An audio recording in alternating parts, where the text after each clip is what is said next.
Hello everyone, কেমন আছো সবাই? সকাল সকাল দেখো কত সুন্দর বৃষ্টি হচ্ছে।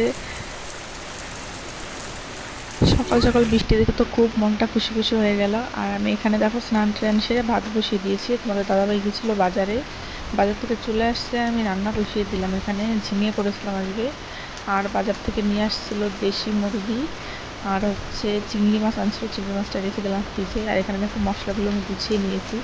আর এখানে পেস্ট করে নিচ্ছি মশলাগুলো, যা যা লাগে আর কি চিকেনে: আদা, রসুন, কাঁচা লঙ্কা, কয়েকটা টমেটো, জিরে, শুকনো লঙ্কা মিক্সচারে দিয়ে ভালো করে পেস্ট করে নিলাম। এবার তোমাদের দাদাভাইকে বলছিলাম আমি চিকেনটা একটু ম্যারিনেট করে দিতে। দেখো সমস্ত মশলাপাতি দিয়ে চিকেনটা ম্যারিনেট করে দিল। আর এখানে ধনে আর একটু লঙ্কার গুঁড়ো অ্যাড করেছিল।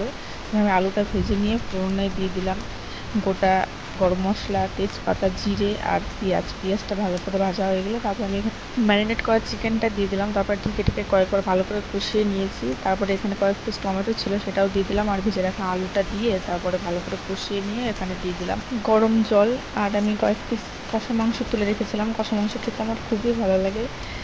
আর এখানে দেখো আমার রান্নাটা হয়ে গেছে। রান্নাটা কেমন হয়েছে অবশ্যই তোমরা কমেন্টে জানিও। এরকম বৃষ্টির দিনে লাল লাল ঝাল ঝাল দেশি মুরগির ঝোল জাস্ট জমে গেছে।